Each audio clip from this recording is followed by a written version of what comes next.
이상입니다. 오늘 우리에게 주신 하나님의 말씀은 사도행전 8장 4절로 8절까지 말씀입니다. 사도행전 8장 4절로 8절까지 말씀을 우리 한 절씩 교독하겠습니다. 그 흩어진 사람들이 두루 다니며 복음의 말씀을 전할세 빌립이 사마리아 성에 내려가 그리스도를 백성에게 전파하니 무리가 빌립의 말도 듣고 행하는 표적도 보고 한 마음으로 그가 하는 말을 따르더라. 많은 사람에게 붙었던 더러운 귀신들이 크게 소리를 지르며 나가고 또 많은 중풍병자와 못 걷는 사람이 나으니 함께 봉독합니다. 그 성에 큰 기쁨이 있더라. 아멘.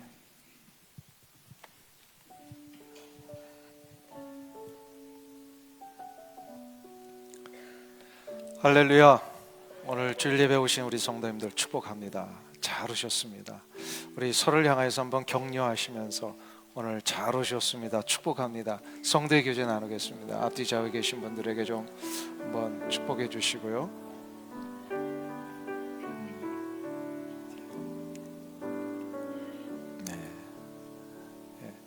추운 날씨인데도 또 우리가 그런 육체적인 어려움에 굴하지 아니하고 주님 앞에 나온 이 마음의 자세를 하나님은 분명히 받으신 줄로 믿습니다.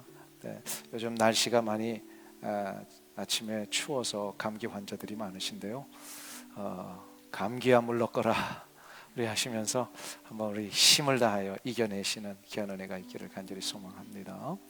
또 우리 할렐루야 찬양대 내 생명 다하는 날까지 주님을 찬양하겠다고 하셨는데 이제 중간에 그냥 스텝 다운 하시는 일이 없도록 끝까지 주님 앞에 부름받는 날까지 이 귀한 찬양 감당하시면 좋겠어요.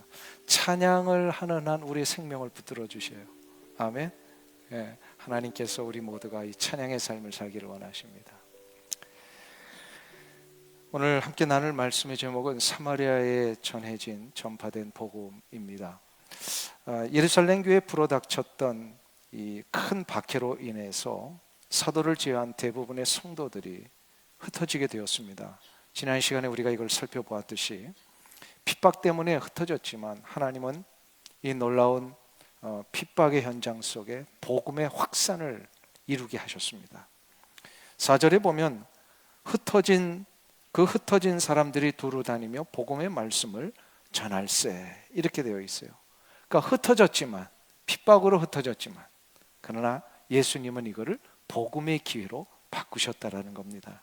마치 들에 핀 한 송이 민들레꽃이 갑자기 불어닥친 바람 때문에 그 씨앗이 들녘 전역에 뿌려진 것처럼 예루살렘 교회 성도들에 의해서 모든 땅에 복음의 씨앗이 뿌려지기를 시작을 했습니다.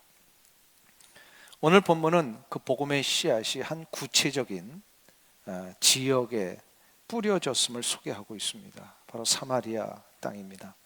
사마리아 땅이라고 하는 것은 이스라엘 지도를 보시면 남쪽 유대와 또 북쪽 이스라엘로 나눠지게 되는데 북쪽 이스라엘의 수도요 중심 지역을 얘기를 합니다.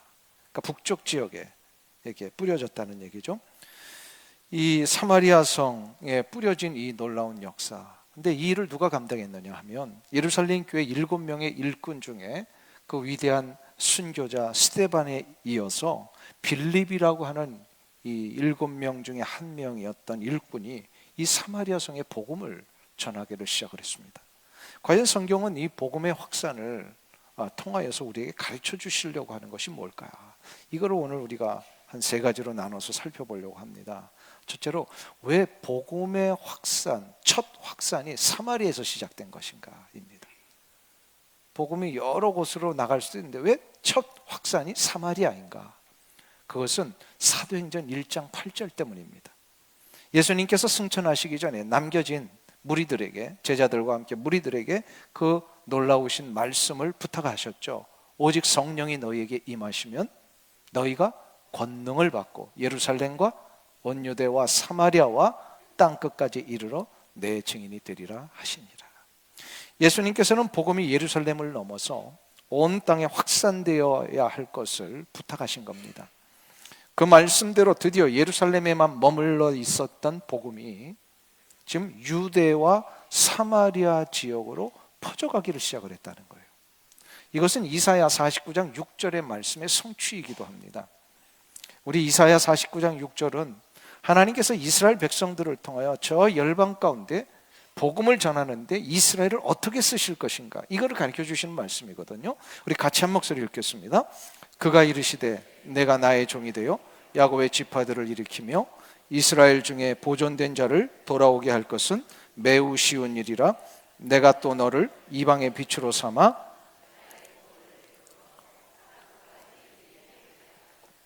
아멘. 사도행전은 하나님의 구원이 저 열방 가운데 어떻게 이렇게 퍼져나갈 것인지를 실제로 보여주는 성경입니다.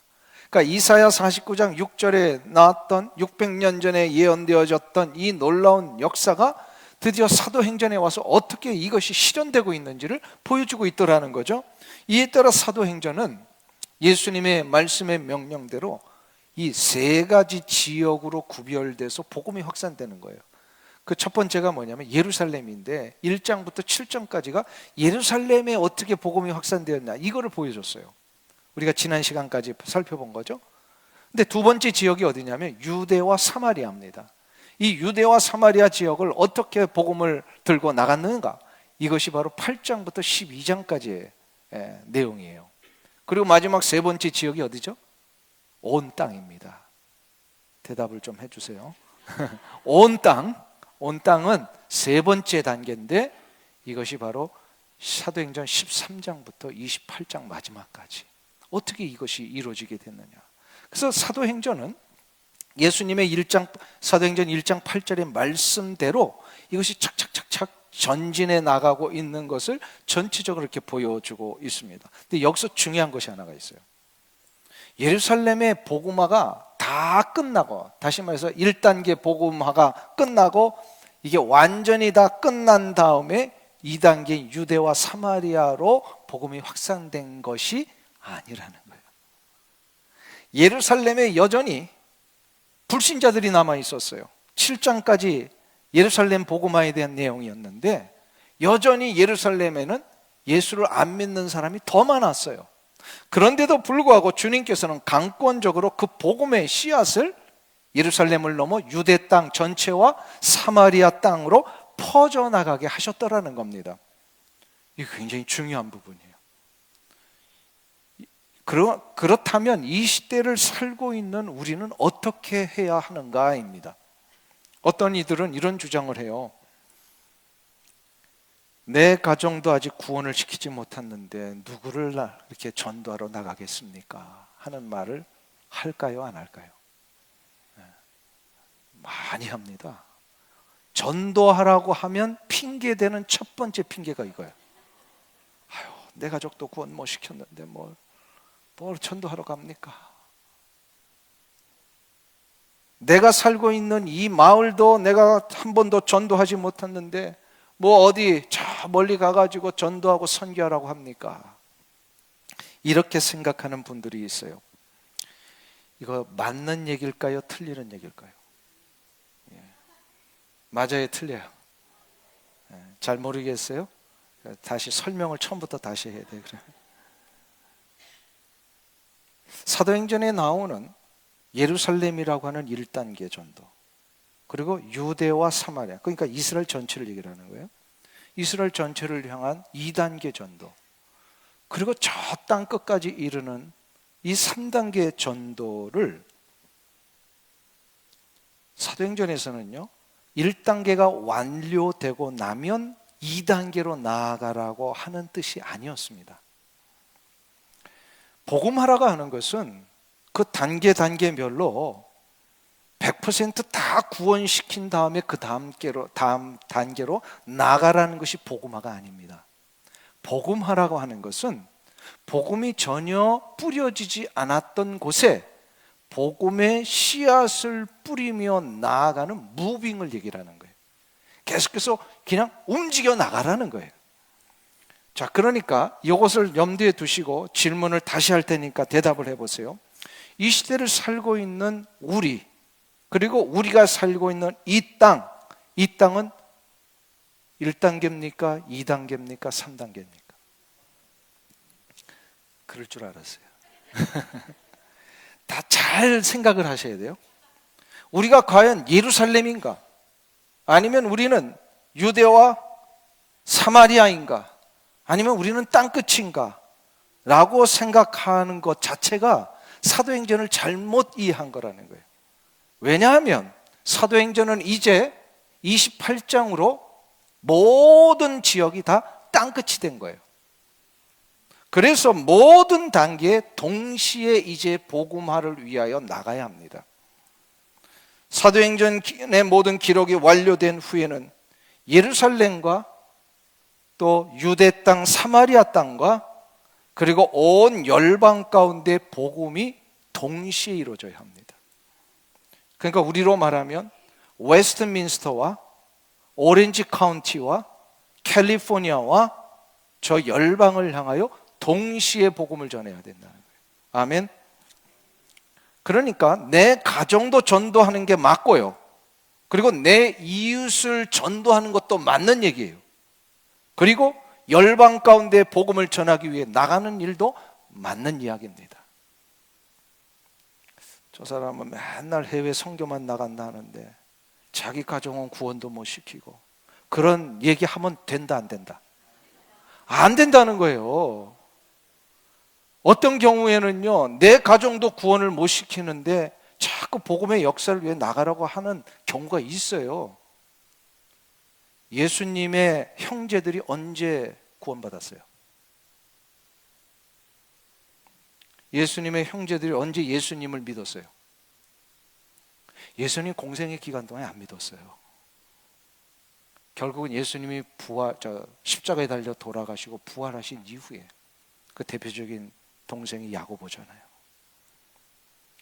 그러니까 결국은 내 가정 먼저, 그리고 내가 살고 있는 이 지역 먼저 복음화 시키는 이런 어떤 뭐랄까요, 이렇게 편협된 생각을 하지 말고요. 때가 되면 하나님은 다 구원시켜 주세요. 기도하고 전도하고 복음의 씨앗을 뿌리면 다 이 역사를 이루신단 말이에요. 그러니까 그걸 믿고 기대하고요. 우리는 때를 얻든지 못 얻든지 내 가정에도 복음을 전하고, 내 일터에도 복음을 전하고, 열방에도 복음을 전하는 일을 동시에 해야 할 줄로 믿습니다. 이게 사마리아를 넘어서 유대와 또한 온 땅까지 가야 하는 이유입니다. 자, 그러면 두 번째로 생각해 볼 것은, 복음을 확산시킨다라고 하는 것은 구체적으로 무엇을 전하는 것입니까? 이거를 우리가 한번 생각해 봐야 합니다.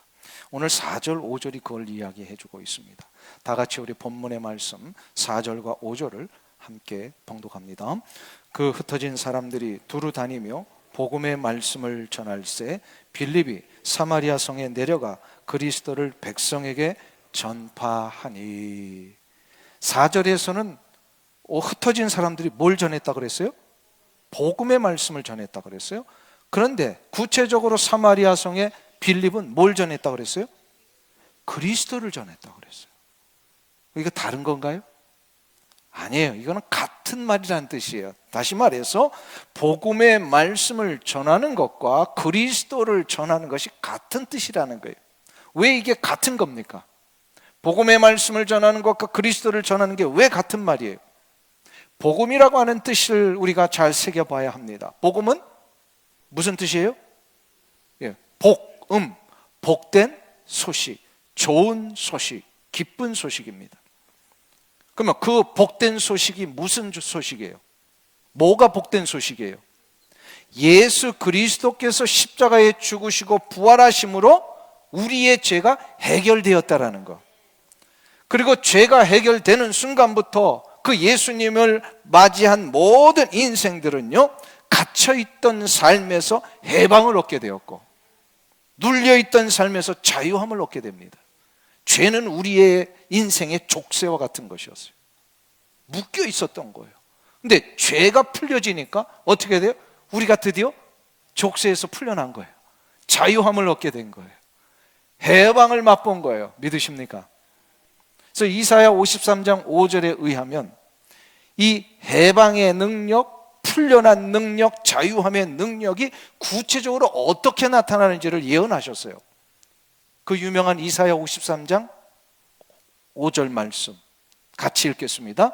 그가 찔림은 우리의 허물 때문이요 그가 상함은 우리의 죄악 때문이라. 그가 징계를 받음으로 우리가 평화를 누리고 그가 채찍에 맞음으로 우리가 나음을 입었도다. 이 말씀 그대로 좀 놔둬보세요. 거기 보시면 예수님이 이제 십자가에 달려 돌아가심으로 인하여 우리의 죄를 해결하시게 돌아가셨다는 얘기고요.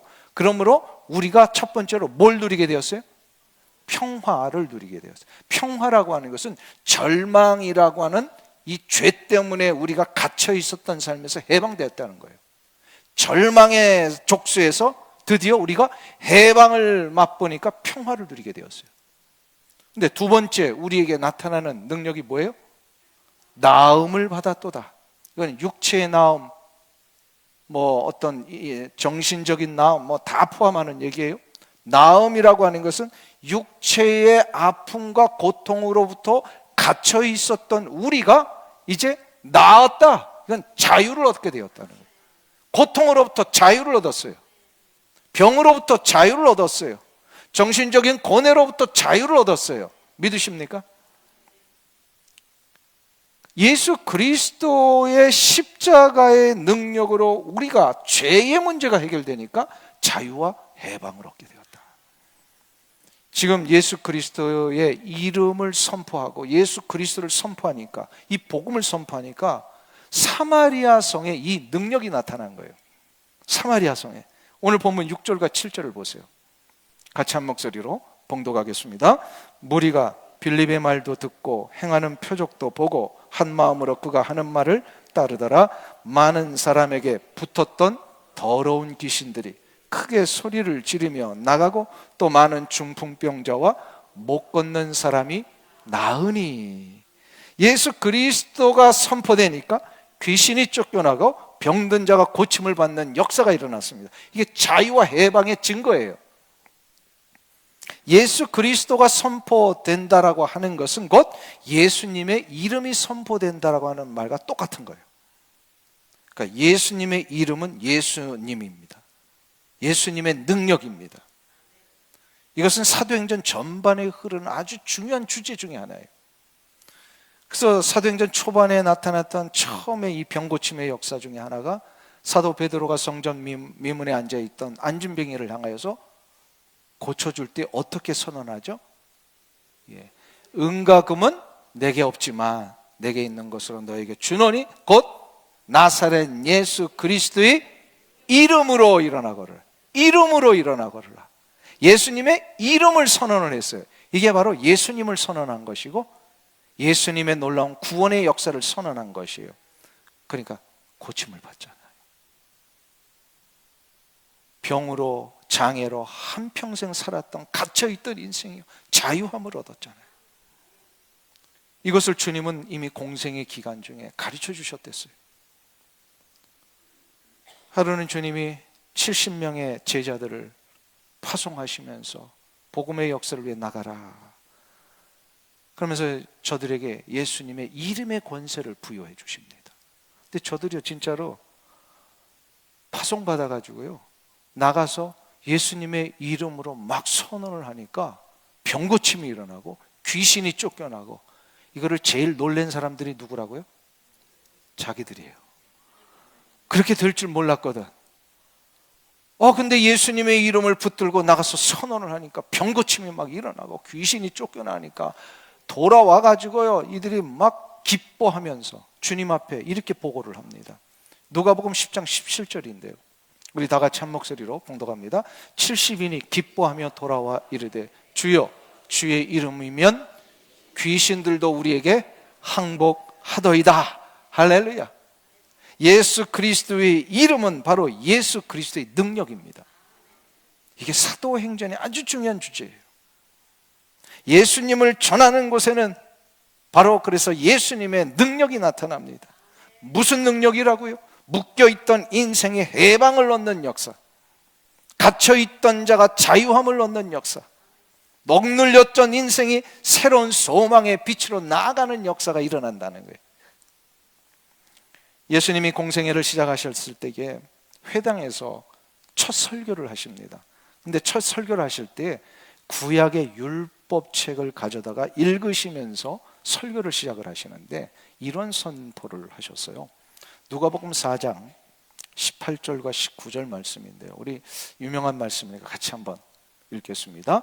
주의 성령이 내게 임하셨으니 이는 가난한 자에게 복음을 전하게 하시려고 내게 기름을 부으시고 나를 보내사 포로된 자에게 자유를, 눈먼 자에게 다시 보게 함을 전파하며 눌린 자를 자유롭게 하고 주의 은혜의 해를 전파하게 하려 하심이라 하였더라. 18절 보세요.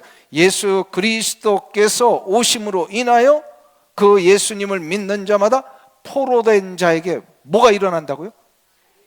여기서 포로라고 하는 것은요, 아까 표현했던 거예요. 족쇄에 걸려있던 사람들, 죄의 족쇄에 걸려있던 사람들, 이런 사람들에게 자유를, 육체의 아픔과 고통 때문에 눈이 멀고 움직이는 것이 힘들고 또 정신적인 고통 때문에 마음껏 나의 삶을 누리지 못했던 그런 사람들에게, 눌려있던 자에게 자유를 얻게 된다. 자유를 얻게 됩니다. 믿으십니까? 이게 복음이라는 거예요. 이 내용 자체가 복음이에요. 그래서 예수님을 전하는 것이 곧 복음을 전하는 것입니다. 우리 주변에 보면 갇혀있는 분들이 좀 있어요. 물질에 갇혀있는 분이 계세요. 물질 문제만 나오면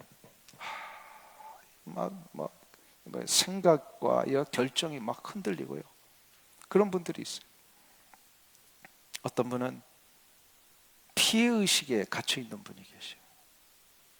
과거의 어느 순간 누군가로부터 받았던 그 피해가, 상처가 해결이 안 돼가지고 이렇게 묻어놔 있다가 그 비슷한 상황이나 비슷한 말이나 그런 것들을 듣기만 하면 막 이분이 막 그것이 막 그냥 올라와 가지고요, 감정 조절도 안 되고 결정할 때 이성도 잃어버리고 이런 분들이 있어요.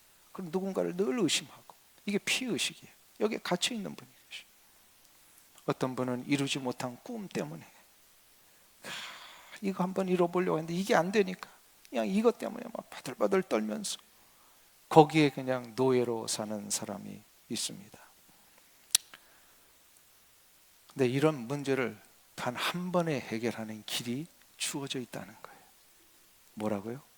인생의 근본적인 자유와 해방을 보장하신 예수 그리스도께로 나가야 됩니다. 다 죄의 문제가 해결이 안 되면요, 이 족쇄에 걸려 있어요. 이 족쇄에 걸려 있어요. 그래서 죄의 자유함을 얻는 자만이 평화를 얻고 평강을 얻고 삶의 기쁨을 회복합니다. 그러니까 복음을 전한다라고 하는 것은 바로 이것을 전하는 걸 얘기를 하는 거예요. 상처 입은 치유자의 그 저자인 헨리 나우엔 박사님을 아시죠? 이분은 원래 자신에게 깊은 내면의 외로움과 상처를 안고 살았던 분이에요. 그런 그가 하버드 대학교의 상담학 교수로 있으면서, 그러니까 상담학을 공부한 이유도 그 문제를 해결해 보고 싶어서 공부를 했어요. 근데 그 해결이 안 되는 거예요. 상담학을 공부했는데도 불구하고. 그러던 순간 이분이 예수님의 십자가를 인격적으로 접하게 되고요, 예수님의 십자가 앞에 자신의 철로 역정의 크리스천이 자기의 죄의 짐이 십자가 앞에서 싹 이렇게 풀어지듯이요, 이분이 십자가 앞에서 자기 인생의 그 외로움과 상처가 다 풀어진 거예요. 이로 인해서 예수님의 십자가는 아픔과 상처로 갇혀 있던 모든 인생의 문제를 해결하는 유일한 능력이구나, 이걸 확신하게 됩니다. 이 이후에 그가 자기와 같은 아픔과 어려움 가운데 갇혀 있는 자들을 돕기 위하여 결단을 합니다. 그래서 하버드 대학교의 교수직을 내려놓고 그 보스턴에서 그 위에 있는 온타리오주의 캐나다 데이브레이크 공동체에 들어갑니다. 거기에 들어가서 거기는 이제 장애인들을 섬기는 그런 공동체거든요. 거기서 실제로 장애인들의 얼굴을 닦아주고 몸을 씻겨주고 밥을 먹여주는 이런 일로 자신의 삶을 이제 드려요. 교수직을 포기하고. 나중에 이제 그가 책에서 이런 고백을 하는데요. 헨리 나우엔 자기 자신에게 있어서 복음을 전한다라고 하는 것은 우리를 치유하시고 자유케 해주시는 예수님을 보여주는 것에 있었다. 이렇게 얘기를 합니다. 예수님을 전하는 것에 있었어요. 왜 그러냐면 예수님은 우리 인생의 유일한 치유자이시기 때문에 갇혀있고 눌려있는 삶을 자유케 할 수 있는 유일한 구원자, 바로 예수님이 그분이십니다. 이것을 전하는 것이 바로 복음을 전하는 거예요. 사마리아에 이것을 전하니까 놀라운 역사가 일어났듯이 여러분의 삶의 현장에 예수 그리스도의 자유케 해주시는 능력을 한번 전해보세요. 가정의 자유가 일어날 겁니다. 관계의 자유함이 일어날 겁니다. 그리고 복잡하고 무너져 있던 무질서한 이 땅의 모든 사회의 구조들이요, 다시 한번 자유함을 얻게 될 것입니다. 그럼 마지막 세 번째로 생각해 볼 것이 있어요. 이러한 복음이 진정 확산되는 것에 나타나는 현상은 무엇인가? 오늘 8절을 한번 보겠습니다. 자유의 능력을 선포하는 곳에 어떤 능력이 일어나는가? 같이 읽습니다. 그 성에 큰 기쁨이 있더라. 그 성에, 사마리아 성에 큰 기쁨이 있더라. 이것은 일시적으로 즐거움이 생겨서 흥분하거나 뭐 떠들썩하게 막 사람들이 일어나고 있다, 그런 정도의 의미가 아닙니다. 보통 기적과 병고침이 일어나는 현장에 사람들은 그걸 보면요, 뭐 흥분할 수 있고요, 막 떠들썩하게 막 으쌰으쌰 할 수도 있습니다. 왜냐하면 평소에 볼 수 없는 신비한 현상들이 일어났기 때문입니다. 그러나 사마리아 성에 큰 기쁨이 일어났다는 것은 병고침, 또 뭐 귀신이 축출되고 이런 것 때문에 사람들이 막 이렇게 흥분하면서 떠들썩한 그 정도의 의미가 아니라, 이것은요 700년 동안 저들의 삶에서 해결되지 않았던 놀라운 이 영적인 전환이 일어났다는 거예요. 700년 동안 해결되지 않은 문제가 있었어요. 사마리아가 어떤 땅이었습니까? 기원전 722년에 아수르 제국에 의하여서 완전히 이 땅이 정복되고 짓밟혀 버립니다. 그래서 700년, 그 722년 기원전부터 예수님 시대까지 저들에겐 절망과 한이 맺힌 슬픔의 땅으로 변해 버립니다. 왜냐하면 아수르 제국은 정복한 모든 속국들에게 특별한 정책을 하나 펼치는데 혼합 정책입니다. 그러니까 이쪽 지역을 정복해가지고 이쪽 지역에 있는 사람들을 저쪽 지역 정복한 땅에 강제로 이주를 시켜버리는 거예요. 그러니까 이 순수 혈통이라는 이런 걸 다 무너뜨리니까 힘을 못 쓰는 거예요. 그래서 아수르 제국이 이 정책을 지금 사마리아 북쪽 이스라엘에게도 그 정책을 썼어요. 다른 지역에서 정복했던 이 포로들을 이 사마리아 지역에 강제로 이주시켜서 강제로 결혼을 시켜버립니다. 그러다 보니까 사람들이 살면서 혼혈이 되는 거예요. 결혼을 하다 보니까 순수 혈통을 다 잃어버리고 다른 이방 민족들의 피가 같이 흐르게 돼버린 겁니다. 이러한 일이요 수백 년 동안 이루어지게 되다가 결국 바벨론 포로로 잡혀갔던 자들이 70년 만에 돌아와서 보니까 북이스라엘은, 특별히 그 중심지였던 사마리아 땅에는요 순수 혈통의 이스라엘 백성들을 찾아보기가 힘든 거예요. 더더욱 저 사마리아 땅에는요 이방인들이 가져온 이방신들도 함께 이렇게 섬기고 있었어요. 그래서 혼합 종교가 돼버린 거예요. 유일신 신앙을 다 잃어버리고 혼합 종교가 돼버렸어요. 이로부터 유대인들은요 북이스라엘 사람들을 경멸하며 사람 취급하지 않고요 저들을 조롱하는 말로 사마리아인들 이렇게 조롱합니다. 그러니까 사마리아인이라고 하는 이 단어 자체가 매우 경멸스러운 단어로 바뀌게 됩니다. 저들과는 상종하기 힘들다.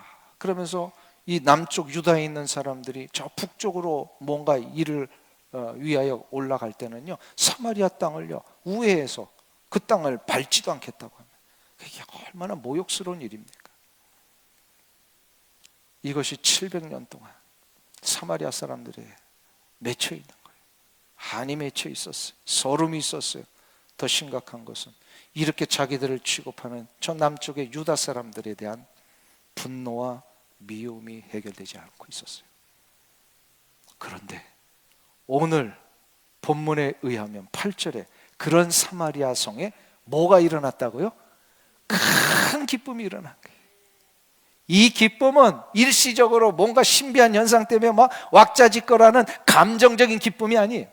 이 기쁨은요, 근원적인 기쁨이 회복이 됐다는 거예요. 이걸 바로 구원의 기쁨이라 그래요. 유대인들로부터 사람 취급받지 못했던 저들의 울분과 미움과 맺힌 한이요, 예수 그리스도의 십자가로 인하여서 이게 확 바뀌어지고 풀려지니까 저들의 인생에 한 번도 해결을 받아보지 못했던 놀라운 근원적인 기쁨이 막 일어나는 거예요. 기쁨이. 여기서 큰 기쁨이라고 하는 것은 양을 얘기하는 게 아니에요. 어떤 뭐 많다라 그런 뜻이 아니에요. 이것은 전혀 다른 차원의 기쁨을 경험하게 되었다는 거예요. 이 기쁨은 세상이 주는 기쁨이 아닙니다. 이 기쁨은 사람이 주는 일시적인 위로가 아닙니다. 이 기쁨은 우리 주님만이 주실 수 있는 영원한 생명의 기쁨입니다. 이 기쁨은요, 전염성이 있어요. 그래서 어떤 한 사람이 이 기쁨을 맛보잖아요. 사람들이 자꾸 관심을 쏟는, 도대체 저 사람 뭐가 있길래 저렇게 기뻐하는가? 내가 볼 때는 저 사람보다 내가 더 나은데 왜 저 사람이 더 기뻐하지? 이게요, 차원이 다른 기쁨이 있기 때문에 그런 거예요. 옆에 있는 사람에게 그래서 이 기쁨이 전달되는 거. 멀리 주변에 있던 사람들이 이 기쁨이 무엇인지를 궁금해서 막 달려와서 한번 보고자 하는 그 기쁨. 그래서 그 모든 기쁨이 막 확산되는 역사, 이게 사마리아 성에 일어난 큰 기쁨이었습니다. 영국의 유명한 신학자인 윌리엄 바클레이라고 하는 분이요, 이런 말을 합니다. 복음이 진짜인지 아닌지를 구별하는 방법은 그 안에 기쁨이 있는지를 보면 된다. 진짜 복음이 전파되면 기쁨이 시작이 된다는 거예요. 이처럼 주님의 복음이 전파되면 개인에게는 응어리진 한, 상처, 아픔의 문제가 풀려지고 절망과 눈물로 수백 년 얼룩져 있던 나라와 민족과 공동체는요, 이 주님의 복음이 전파되면 큰 기쁨의 역사가 시작이 됩니다. 이 역사를 우리 멀리 가서 보지 않아도요, 불과 150년 전에 우리 조선 땅에도 일어났잖아요.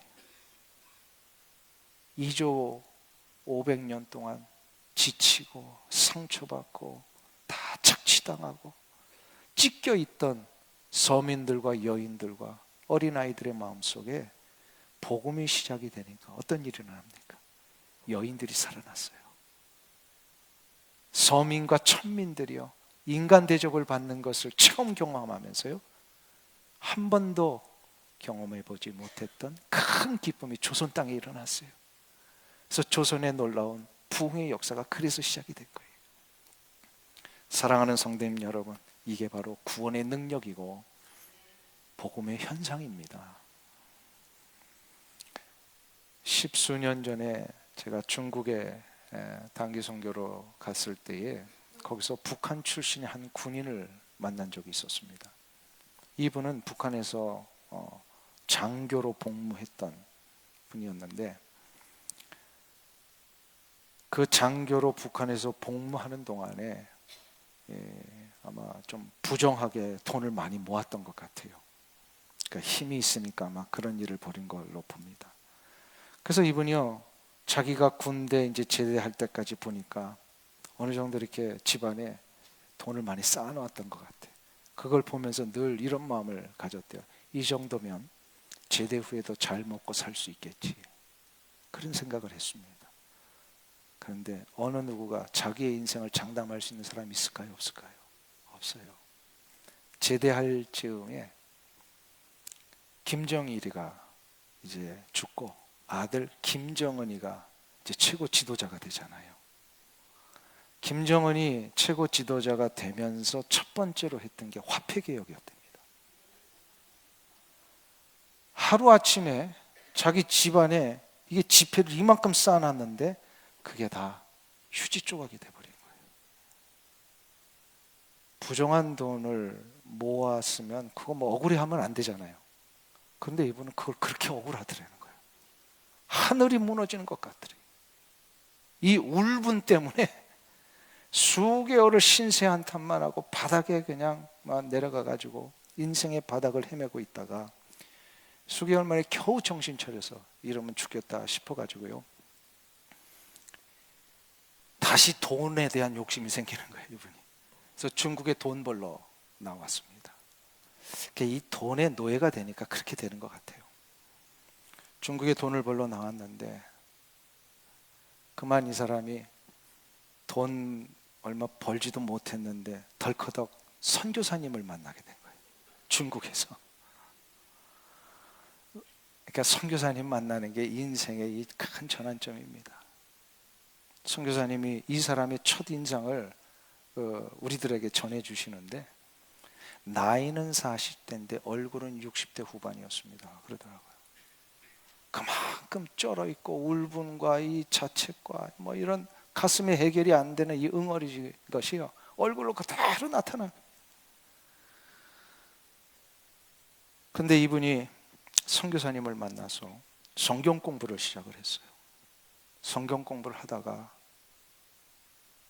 얼마 안 있다가 예수님을 인격적으로 접하게 돼요. 이분이 예수님을 만난 이후에 제일 먼저 달라진 것이 그의 얼굴이었답니다. 웃을 줄 몰랐던 사람이 웃기를 시작을 한 거예요. 모든 것을 잃어버린 채 한탄하고 울분에 처했던 이 사람의 마음의 상태가 조금씩 편안해지기를 시작을 합니다. 제가 이분을 만났을 때가 예수 믿은 지, 그분이 예수 믿은 지 1년 정도 됐을 때인데요, 그분의 얼굴을 보니까 이분이 진짜 그렇게 울분에 찼던 사람 맞는가 싶을 정도로 편안한 얼굴, 선한 얼굴. 물론 나이는 한 60대처럼 보이긴 하지만 얼굴 자체가 편안한 얼굴이었어요. 그리고 그의 입에서 감사하다는 표현이 나와요. 그리고 그의 입에서 그럼 나는 앞으로 어떻게 살아야 되는가, 주님을 위해 나는 뭐 해야 되는가, 이런 고민을 하고 있는 표현이 나오더라는 거예요. 이분을 제가 한동안 잊어버렸어요. 10수년 동안 그걸 전에 만났다가 한동안 잊었다가 오늘 말씀을 이번 주에 준비하면서 이분이 떠오른 거예요, 갑자기. 그러면서 이런 기억이 더듬어졌습니다. 그의 얼굴이야말로 큰 기쁨을 얻은 자의 모습이구나. 그의 얼굴은 큰 기쁨을 얻은 자의 모습이었어요. 그 기쁨은 물질로 되는 게 아닙니다. 그 기쁨은 명예와 권력으로 되는 것도 더더욱 아닙니다. 큰 기쁨은 삶의 차원이 달라지는 기쁨이에요. 그 삶의 차원이 달라지는 기쁨은 예수 그리스도를 만날 때에만 이루어집니다. 사랑하는 성도님 여러분, 그 예수 그리스도를 만나신 줄로 믿습니다. 그러면 여러분의 얼굴은 무슨 얼굴이에요? 큰 기쁨의 얼굴. 그리고 그 큰 기쁨의 얼굴로 예수 그리스도를 여러분의 주변에 한번 전해보세요. 그분들도 큰 기쁨의 얼굴로 바뀌어질 겁니다. 이것이 바로 복음의 전파의 현장에 일어나는 현상입니다. 이 놀라운 은혜의 축복으로 가정을 일으키시고 일터를 회복시키며 특별히 힘들고 어려운 우리 조국 땅, 또 이 미국 땅에 놀라운 새로운 기쁨의 역사를 일으키시는 여러분들 되시길 주의 이름으로 축원합니다. 기도하겠습니다. 그가 찔림은 우리의 허물 때문이요 그가 상함은 우리의 죄악 때문이라. 그가 지치게 맞음으로 우리에게 평강과 자유함을 주셨음을 인하여 감사와 찬송과 영광을 올려드립니다. 하나님, 예수 그리스도의 십자가의 은혜로 내가 자유함을 얻었기에 이제 이 감격과 이 놀라운 큰 기쁨의 역사를 우리의 가정에 심고 우리의 일터에 확산시키며 우리가 밟고 있는 이 땅 미국과 두고 온 조국에 전하는 일에 우리 모두가 쓰임받게 해 주시옵소서. 예수님의 이름으로 기도하옵나이다. 아멘.